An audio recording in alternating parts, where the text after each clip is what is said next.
Welcome back to Automotive Grace. Yes, it's me, back as normal. Today is the first miserable rainy day that we've had since Dad got here, so we thought, well, it's a perfect opportunity to come down to the Coventry Transport Museum.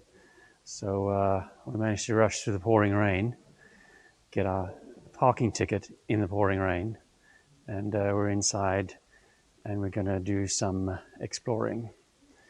All good there, Dad?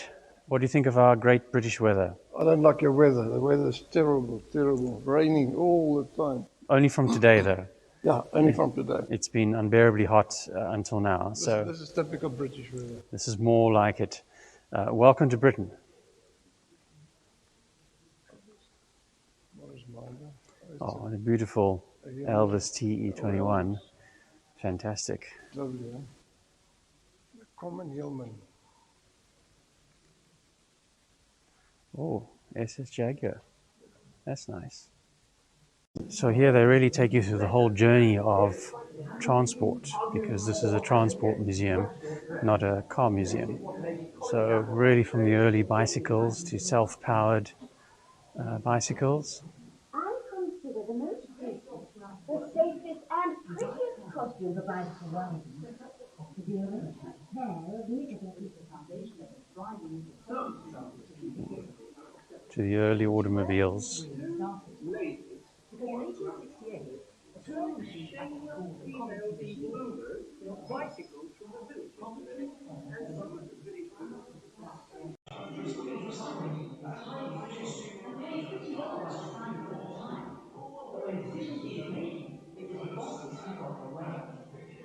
Not surprising, really.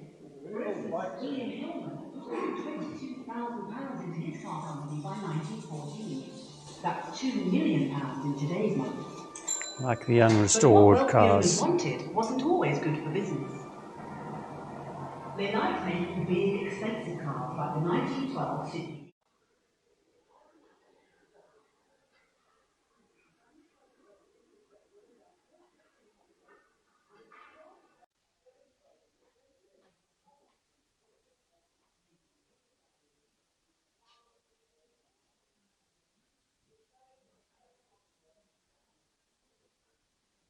Like Morris and Austin in town, business grew. Standard made 55,000 cars in 1939, nearly 7 times more than in 1931.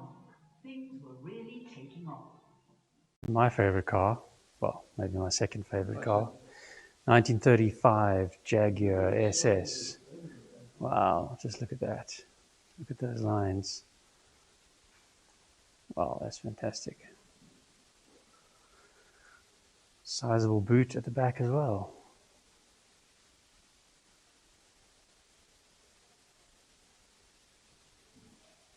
Daimler 12.8 engine. Imagine the size of the car that goes into. Oh wait, we don't have to imagine. Here it is. Jeez, it's enormous.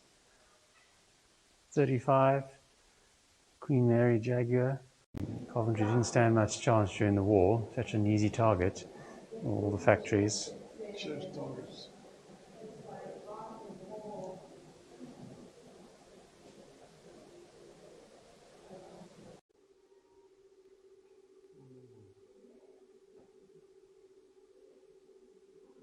Field Marshal Montgomery's Humber staff car.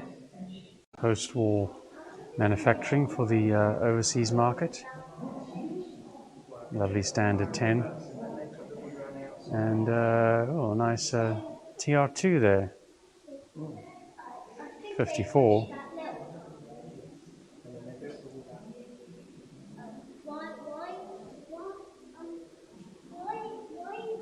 Ah, well, what do we know? Here's some Triumphs.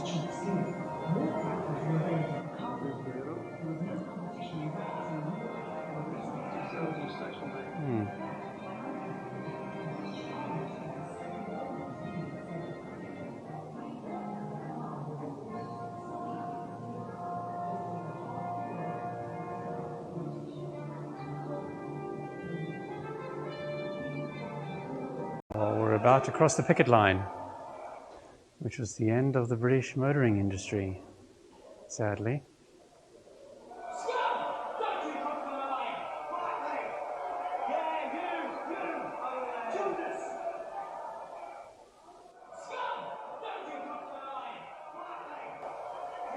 Triumph Acclaim slash Honda Civic, the last Triumph model ever made.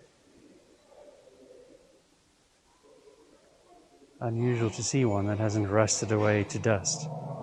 This fantastic little Coventry Climax engine, which is a fire pump engine.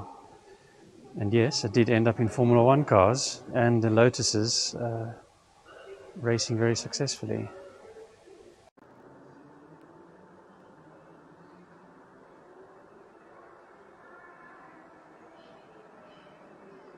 So there's a Coventry Climax water pump engine we saw earlier, developed into a car engine.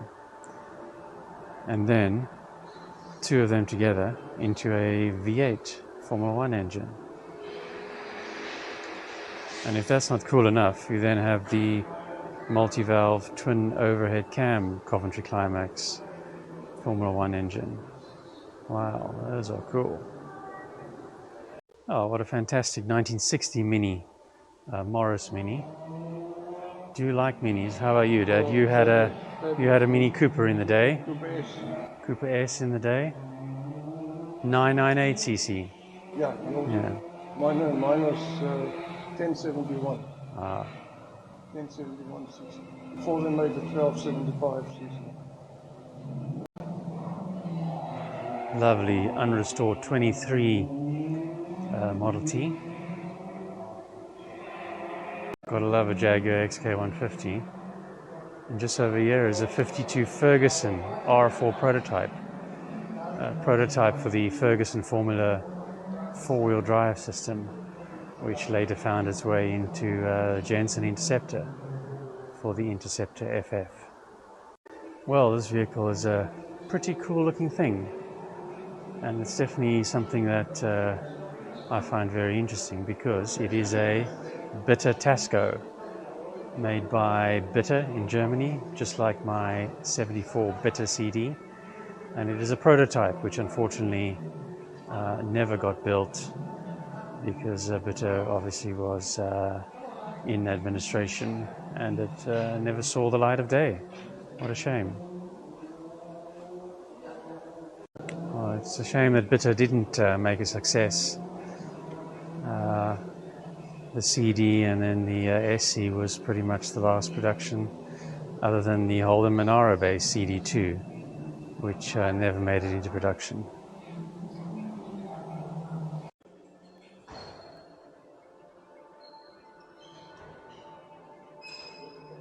Well, the origins of Jaguar shown really well here, from the sidecar, the Swallow sidecar company, to producing the Austin 7 Swallow based on the Austin 7, and my favorite car of the museum, 1935 SS Airline. Just look at that. Wow, that is fantastic. Still referred to as SS, not Jaguar. It was only post World War II, for obvious reasons, that the name SS was dropped in favor of Jaguar.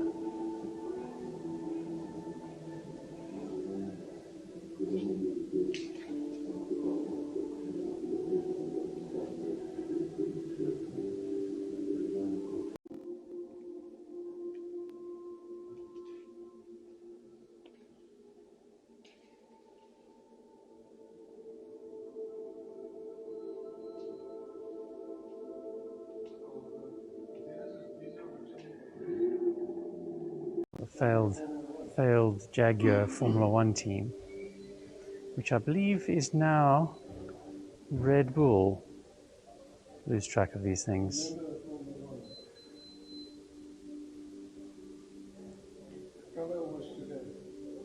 It's a fantastic color scheme. That's you want to go 1,000 kilometers an hour. You're going to need to get yourself a Thrust 2. One at the museum, of course, it's the only one.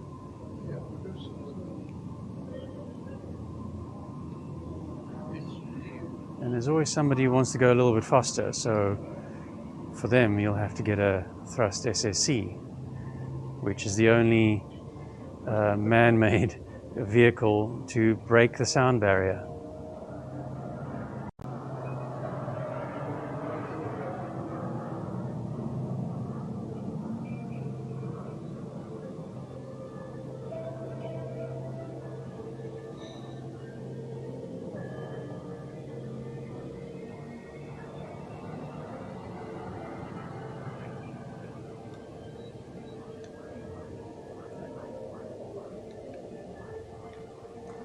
can still see the remnants here of the heat from the jet engines melting away all of the paint.